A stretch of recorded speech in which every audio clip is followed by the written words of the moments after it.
countries in the world are as old as Iran. It is home to one of the earliest civilizations in human history. Even after many foreign invasions from Mongols, Greeks, and Arabs, Iran has kept its language, poetry, and strong identity. This is the 5,000-year history of Iran. Before the name Iran, communities in the world. By around 30,000 BC, a strong civilization called Elam had appeared in southwestern Iran, centered around the city of Susa. Unlike many later empires, Elam was not created by a single conqueror or outsider. Instead, it slowly developed from local people who lived in the region, and over many years formed organized cities and kingdoms. The Elamites created their own writing system, built large temples and massive buildings, and became active in trade and wars with nearby Mesopotamian powers such as Sumer and Babylon. For nearly 2,000 years, Elam remained one of the major powers of the ancient world. But by the 6th century BC, after repeated attacks by the Assyrians and the destruction of Susa around 646 BC, Elamite power finally collapsed. Its fall opened the way for the rise of the Achaemenid Empire. The real transformation of Iran began in the first millennium BC, when Indo-Iranian tribes from Central Asia moved into the Iranian plateau. Over time, these groups settled across the land and slowly formed new societies.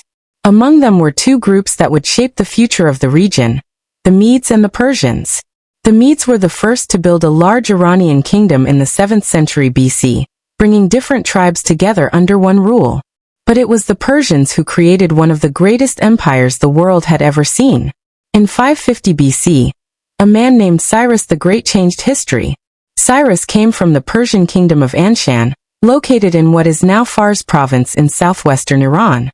He defeated the Median king Astyages and united the Iranian tribes under his rule. Cyrus did not stop there. Within a few decades, his armies conquered the kingdom of Lydia in Anatolia, captured Babylon, and expanded Persian power toward Central Asia. What made Cyrus special was not only his victories, but also how he ruled. Unlike many rulers before him, he allowed local religions, traditions, and customs to continue. When he captured Babylon in 539 BC, he allowed exiled people, including the Jews, to return to their homelands and rebuild their temples.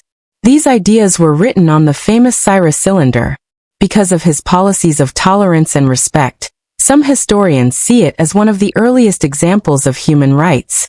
Under Cyrus and his successors, especially Darius I, the Achaemenid Empire became the largest empire the world had seen at that time.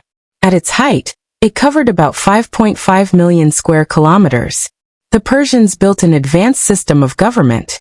They created long roads, including the Royal Road, organized taxes, and divided their land into provinces called satrapies. Their capital city, Persepolis, became a symbol of power where ambassadors from Egypt, Greece, and India came to offer tribute. For nearly 200 years this empire stood strong.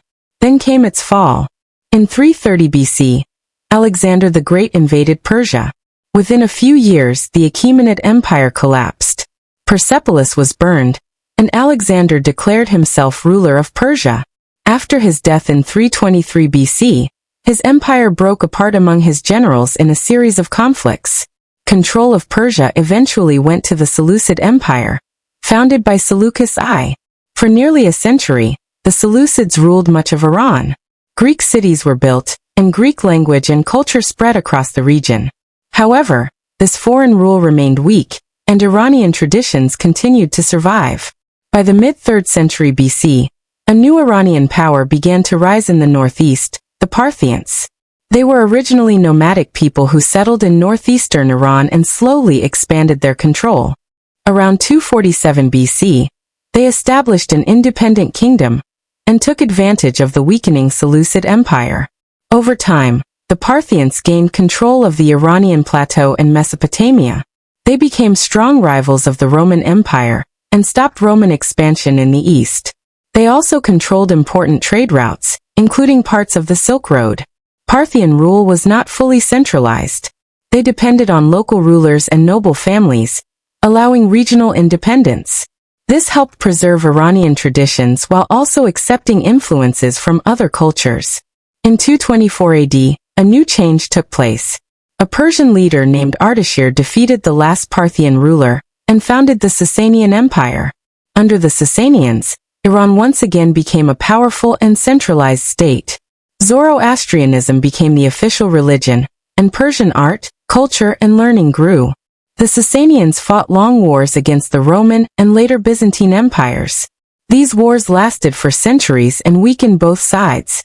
Between 602 and 628 AD, a final and devastating war drained both empires. At this moment, a new force rose from Arabia. Muslim Arab armies began to move into Persian lands. In important battles like Qadisiyah and Nahavand, the Persian forces were defeated. The last Sasanian king, Yazdijerd III, fled but was later killed in 651 AD.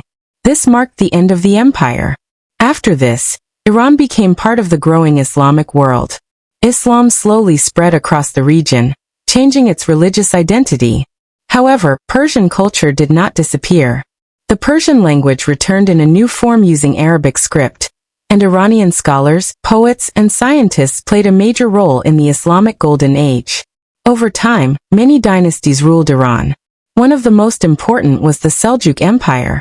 The Seljuks were a Turkic group from Central Asia who accepted Islam and rose to power in the 11th century.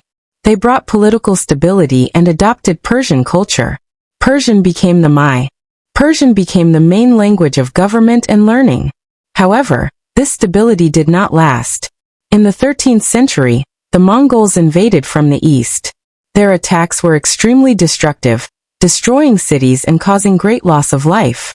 Despite this, Iran's culture survived. Later, Mongol rulers began to accept local traditions. Many converted to Islam and supported Persian culture.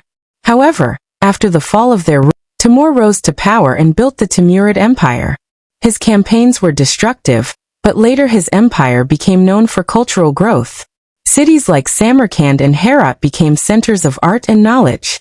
After the Timurids weakened, Iran again faced political division until 1501, when Ismail I founded the Safavid Empire.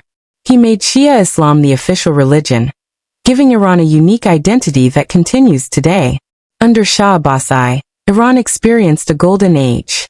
The city of Isfahan became famous for its beauty, architecture, and trade. However, by the 18th century, the Safavid Empire declined. Later, Iran came under pressure from powerful European nations like Russia and Britain. Although it was never fully colonized, foreign influence weakened the country. In 1906, the people demanded a constitution and formed a parliament. However, outside powers interfered, and instability continued. In 1925, Reza Shah took power and began modernizing Iran by building infrastructure and improving education. During World War II, foreign forces invaded, forcing him to step down. His son ruled next, but political tensions grew. In 1953, a coup supported by foreign powers removed Prime Minister Mossadegh after he tried to control Iran's oil. In 1979, a major revolution took place. The monarchy ended, and the Islamic Republic was established under Ayatollah Khomeini. Since then, Iran has remained an important and complex country, shaped by its long history